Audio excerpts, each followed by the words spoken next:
يوم عادي جدا، وليكن اسم الشخص سالم. سالم كان قاعد في اوضته بعد منتصف الليل وعقله تايه، مش حزين ومش سعيد، بس حاسس بشعور أسوأ وهو الفراغ. وفجأة سأل نفسه سؤال بسيط: هو أنا المتحكم في نفسي ولا في حاجة بتتحكم فيا؟ في اللحظة دي قرر يعمل تجربة مش للأبد، بس ل 30 يوم بدون عادة سرية. وكان فاكر إن الموضوع سهل، ولكن ولأول مرة يمر بتجربة شبه دي، وهتكون بمذاق خاص مصاحبه ألم. فتعالى نشوف ايه المراحل اللي مر بها سالم ونتعلم منها. اليوم الأول من التجربة دي مر بهدوء. سالم ما حسش بحاجة، كان طبيعي جدا، مفيش فرق، مفيش أعراض. وابتسم وقال لنفسه: ما الموضوع طلع سهل أهو. لكن الحقيقة إن دماغه كانت بتبدأ في مرحلة اسمها إعادة ضبط نظام المكافأة. نظام المكافأة ده هو المسؤول عن شعورك بالمتعة، ويعتمد على مادة اسمها الدوبامين. في الحالات الطبيعية الدوبامين بيفرز لما تعمل حاجة مفيدة، تحقق هدف، تتمرن، تتعلم حاجة جديدة. ولكن مع العادة السرية المتكررة الدماغ بيتعود على متعة سريعة وسهلة. ومع مرور الوقت وانت بتستخدم العادة السرية بتفقد حساسيتك تجاه الدوبامين، وده يخلي الإنسان يزهق بسرعة، يهرب من أي حاجة فيها مجهود، يدور على متعة سريعة طول الوقت زي الأكل والحاجات اللي ملهاش لازمة دي. اليوم الثالث كان أول انهيار حصل، إن كل حاجة اتغيرت. سالم بدأ يحس بتوتر مفاجئ، ملل غير طبيعي، رغبة قوية جدا إنه يرجع. وكان مستغرب جدا الموضوع ليه بقى صعب فجأة، والإجابة ببساطة دماغه كانت بتطلب الجرعة اللي كانت متعودة عليها زمان.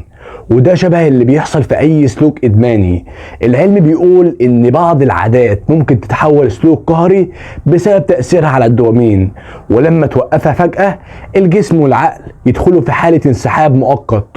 وده ممكن يظهر في شكل توتر، قلة تركيز، تفكير متكرر في العادة، أو أي سلوك متكرر تاني بتعمله.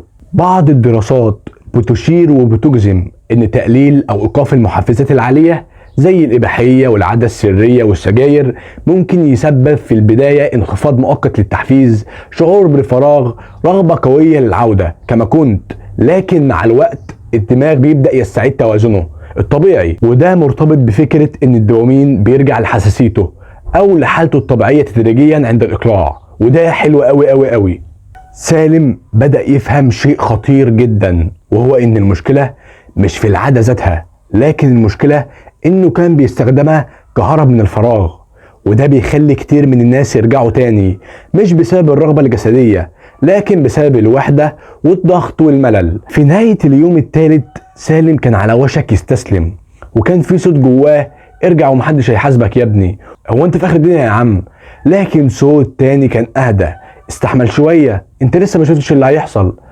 وفعلا بعد 7 ايام سالم لاحظ تغير غريب جدا، طاقة وتركيز وشيء تاني مش مفهوم، وكأنه بدأ يصحى من شيء كان غايب عن عينه قوي. مر اسبوع على سالم، 7 ايام كاملة. سالم كان متوقع ان الامور هتفضل صعبة زي ما كانت في اليوم الثالث، لكن اللي حصل كان العكس تماما. صحي من النوم زي عادته وحس بحاجة غريبة، مش سعادة مبالغ فيها، لكن هدوء زائد طاقة زائد تركيز اعلى. وقف قدام المراية وقال: انا حاسس اني مختلف، بس مش فاهم ليه. في دراسة علمية اجريت تم فيها قياس هرمون الذكورة عند رجال امتنعوا عن القذف لمدة ايام. النتيجة كانت مفاجأة، وهو ان في اليوم السابع تحديدا حصل ارتفاع في هرمون التستوستيرون، وصل لحوالي 145% المعدل الطبيعي للانسان. لكن مهم جدا نفهم نقطة، وان الارتفاع ده مؤقت وبيرجع لمستواه الطبيعي بعد كده.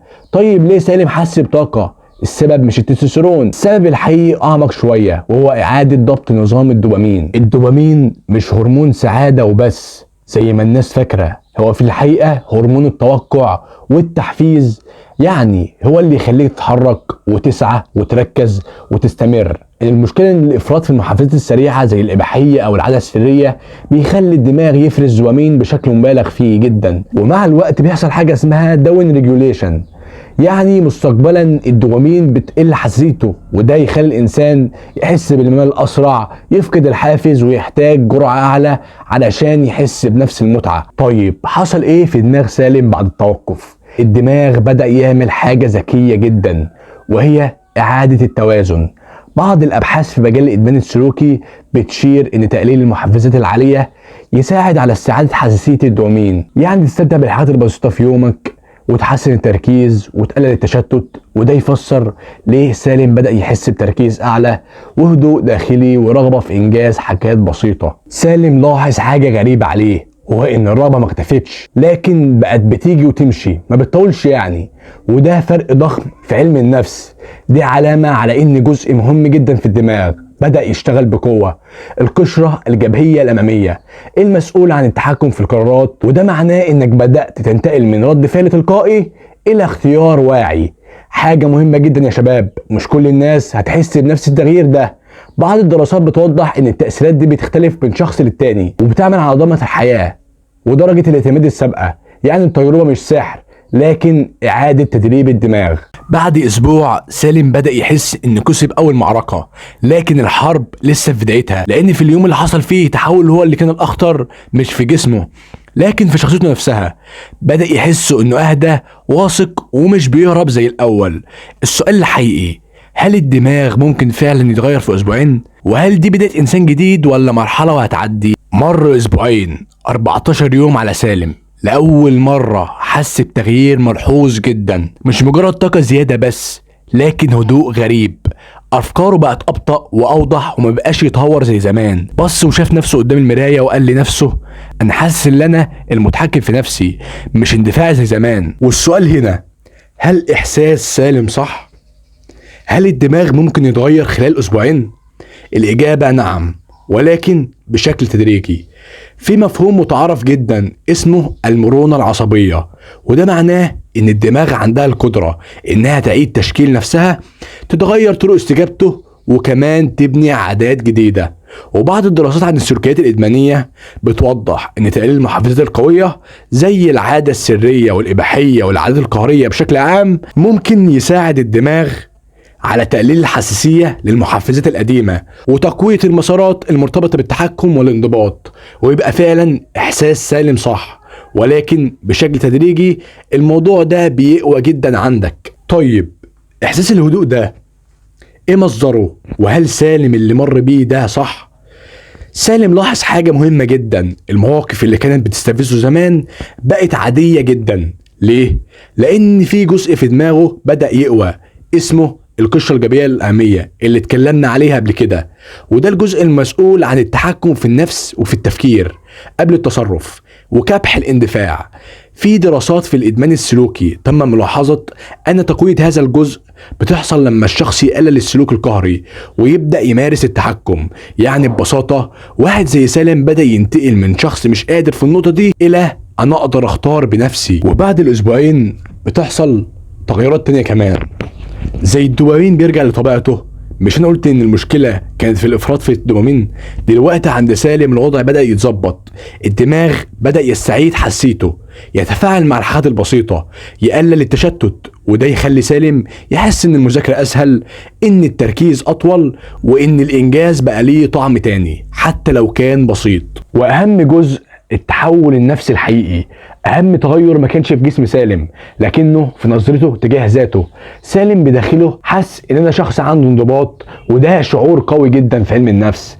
الاحساس بالسيطرة على النفس مرتبط بزيادة الثقة بالنفس وتقليل القلق وتحسن الصورة الذاتية. يعني مش بس بطل عادة، ده بدأ يبني هوية جديدة لنفسه ويجعله مختلف عن الآخرين بكتير. حقيقة لازم تتقلل المصداقية، مش كل الناس هتوصل لنفس الإحساس في 14 يوم، وده لعدة عوامل بتفرق فعلا، زي نمط الحياة والنوم والأكل وكمان مستوى الإدمان السابق. يعني التغير ده ممكن لكنه مش مضمون بنفس الشكل لكل شخص. نتكلم عن لحظة في حياة سالم. في اليوم اللي سالم خرج مع أصحابه فيه ولأول مرة كان حاضر، مش تايه، مش بيفكر في الهروب، كان موجود وعايش اللحظة فعليا. وده كان بالنسبة ليه أكبر فرق وأحسن تحسن. لكن المفاجأة والأخطر جاي، لأن بعد 21 يوم حصل شيء أكبر. سالم لاحظ إن العادة مش بس ضعفت لكن كأنها اختفت من دماغه. فهل فعليا 21 يوم كفاية لكسر أي عادة، ولا ده مجرد وهم منتشر عبر السوشيال ميديا؟ وعند الالتحاق بال21 يوم اللي اتكلمنا عليهم.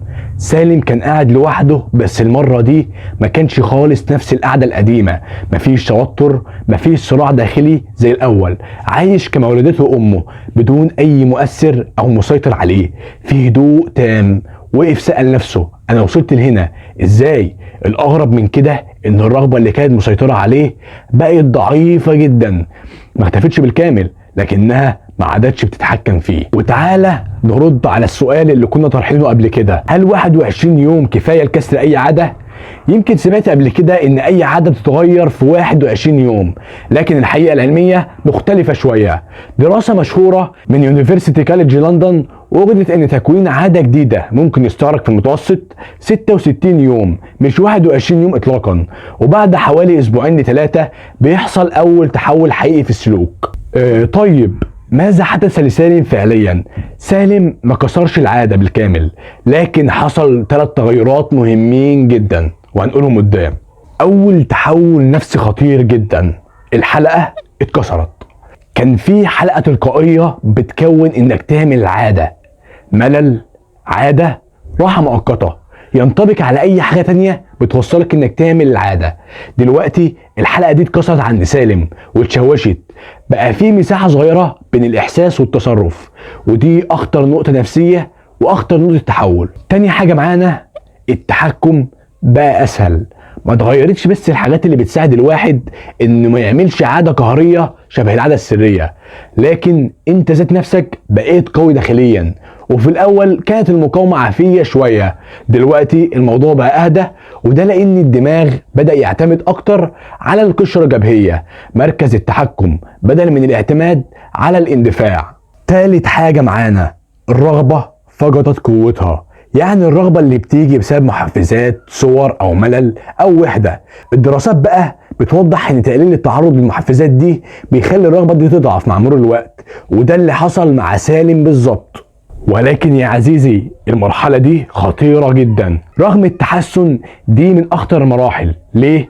لان الدماغ ممكن يقولك انت تحسنت خلاص مش هتفرق، جرب مرة واحدة بس، وده اسمه فخ الانتكاسة. وفي ابحاث بتقول تم ملاحظة ان اغلب الانتكاسات ما بتحصلش في البداية، لكن بعد ما الشخص يبدأ يحس انه اتحسن شوية. لكن في حاجة اخيرة اهم، اليوم ال30 نهاية التحدي اللي سالم كان مفكرها مجرد رقم، لكنها كانت بداية شخص جديد. فهل فعلا جسم الانسان ممكن يتغير بعد 30 يوم ولا التغير كله نفسي بحت؟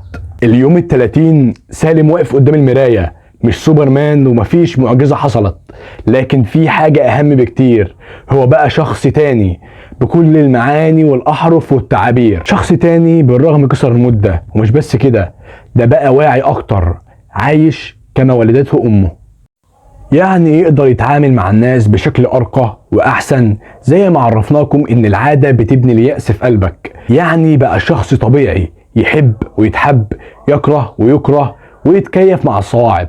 لكن كل الاحاسيس اللي قلتها فهي قدر المستطاع، مفيش صعب بالنسبه له. وبس كده الفيديو بتاعنا النهارده خلص، واتمنى يكون وصل لكم نقطه من النور المشع على صدوركم وعقولكم، ويا رب اكون في حسن ظنكم وتكونوا مستفيدين بشكل كبير. والسلام عليكم.